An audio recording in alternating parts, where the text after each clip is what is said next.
la arquitecta de laberintos y el camino del autoconocimiento. En una tierra lejana, donde los paisajes parecían sacados de un sueño y la imaginación no tenía límites, vivía una arquitecta conocida simplemente como la constructora. Su fama había cruzado mares y montañas, porque su talento era único, diseñaba laberintos increíbles, obras de arte tan complejas y deslumbrantes que se pensaba que poseían vida propia. Reyes, eruditos y viajeros le pedían crear laberintos para probar a los valientes o deleitar a los curiosos.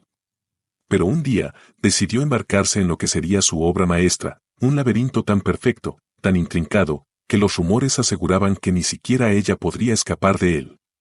Era un desafío al entendimiento humano, un espacio que contenía mucho más que simples muros y pasillos. Aquella creación pronto llamó la atención no solo de los aventureros, sino también de almas en busca de respuestas. Entre ellos estaba un joven buscador, alguien que, aunque no lo supiera en ese momento, estaba a punto de embarcarse en el viaje más importante de su vida. El buscador era un joven lleno de inquietudes. La vida, en sus ritmos rápidos y a veces indiferentes, lo había dejado insatisfecho. Sentía que algo le faltaba, un conocimiento más profundo, un propósito que trascendiera las metas superficiales que perseguía día tras día. Un día, al escuchar de la constructora y de su legendario laberinto, sintió un llamado. Tal vez esta sea mi oportunidad, pensó.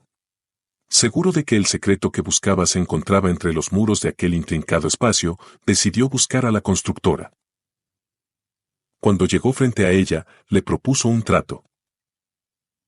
Voy a entrar a tu laberinto y me perderé si es necesario, pero te pido que me des una sola promesa. Si algún día me siento completamente perdido, prométeme que me mostrarás la salida. La constructora lo miró con una sonrisa tranquila, esa sonrisa que parecía esconder un secreto mayor.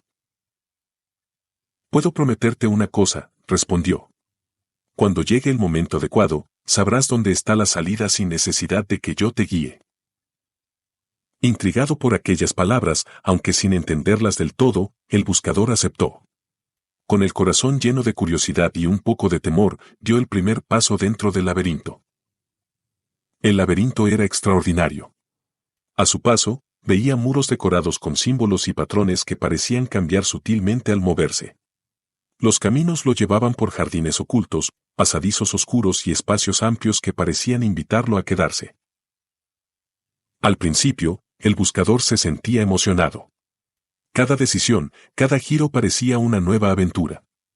Pero a medida que los días pasaban, la emoción comenzó a desvanecerse. Una y otra vez, encontraba caminos bloqueados, vueltas equivocadas y puntos muertos. Frustrado, su confianza comenzó a tambalearse. Quizás no soy tan capaz como creía. ¿Por qué acepté este desafío?, se preguntaba. A pesar de todo, continuaba.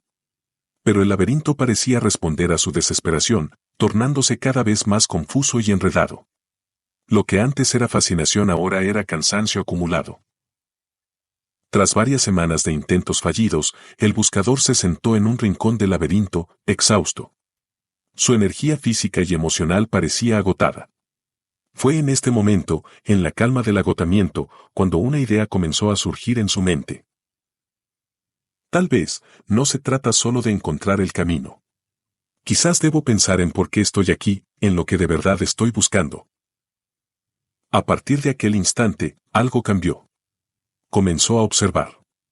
En lugar de lanzarse ciegamente por cada camino, estudiaba las formas de los muros, los pequeños grabados que adornaban cada rincón, las sombras que jugaban a su alrededor. Era como si el laberinto estuviera intentando hablarle. Poco a poco, empezó a notar patrones, ciertos símbolos reflejaban sus emociones más profundas, mientras que otros parecían representar recuerdos olvidados o bloqueos internos. Sus constantes fracasos dejaron de ser simplemente obstáculos. Ahora los veía como oportunidades para aprender, para entenderse un poco más.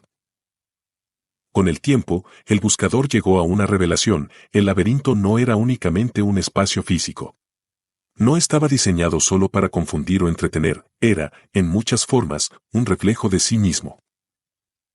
Cada giro fallido, cada callejón sin salida, parecía mostrar un fragmento de sus propios miedos e inseguridades. Los pasillos oscuros reflejaban dudas que nunca antes se había atrevido a enfrentar. Las zonas amplias y luminosas representaban momentos en los que se sentía libre, pleno, pero que, al no saber cómo avanzar, lo llevaban de nuevo a caminos cerrados. No se trataba solo de salir del laberinto. Se trataba de entender por qué había entrado en primer lugar y, más importante aún, encontrarse a sí mismo en el proceso. El laberinto era un espejo de su mundo interior, y mientras más lo comprendía, más claridad sentía. Una noche, tras meditar en el silencio absoluto del laberinto, el buscador tuvo una epifanía. Se dio cuenta de algo que hasta entonces había pasado por alto. La salida no estaba escondida en los muros ni en los caminos. La salida no era un lugar externo que debía encontrar. La salida estaba en él mismo. Todo el tiempo había estado buscando en el lugar equivocado. El propósito del laberinto no era retarlo físicamente, sino llevarlo a un viaje interior de autoconocimiento. Con esta nueva comprensión, comenzó a moverse sin la presión de encontrar el camino correcto. Cada paso ahora se daba desde un lugar de calma y conciencia. Cuando finalmente vio la salida, fue como si siempre hubiese estado allí, esperándolo. Había aprendido que lo importante no era resolver el rompecabezas, sino resolverse a sí mismo. Al salir del laberinto, encontró a la constructora esperándolo con la misma sonrisa misteriosa que tenía al principio. Ella no dijo nada de inmediato, solo lo miró, como si ya supiera lo que había descubierto. Finalmente, la constructora habló con sencillez. El secreto de cualquier laberinto no reside en los pasillos ni en los muros, sino en aquel que lo atraviesa. El camino se despeja cuando comprendes que nunca estuvo fuera de ti. El buscador entendió. Había llegado al laberinto buscando respuestas externas, pero lo que encontró fue un viaje hacia su propio interior. Ahora, sus dudas y miedos ya no lo paralizaban, porque había aprendido que las verdaderas respuestas no están allá afuera. Solo había una enseñanza que podía llevar consigo: el único camino hacia el destino deseado comienza por conocerse a uno mismo. La historia de la arquitecta y su laberinto nos deja una profunda lección que podemos aplicar a nuestras propias vidas. Muchas veces, enfrentamos desafíos que parecen no tener solución. Nos sentimos atrapados, perdidos en laberintos creados por el mundo o, más frecuentemente, por nuestras propias mentes. Pero aquí está la clave: los laberintos no son castigos ni obstáculos insuperables. Son espejos, oportunidades para mirar dentro de nosotros mismos y descubrir quiénes verdaderamente somos. Cuando dejamos de buscar las respuestas afuera y comenzamos a cavar profundo en nuestro ser, las salidas que parecían invisibles comienzan a aparecer. La transformación no ocurre cuando escapamos del laberinto, sino cuando lo entendemos, cuando lo abrazamos, y más importante aún, cuando descubrimos que la salida siempre estuvo dentro de nosotros. Recuerda esta verdad: no importa cuán complejo sea el laberinto que enfrentas hoy, lo que debes buscar no es un mapa que te saque, sino el conocimiento que te guía hacia ti mismo. Solo así, cualquier laberinto en la vida se convierte en un altar para la sabiduría.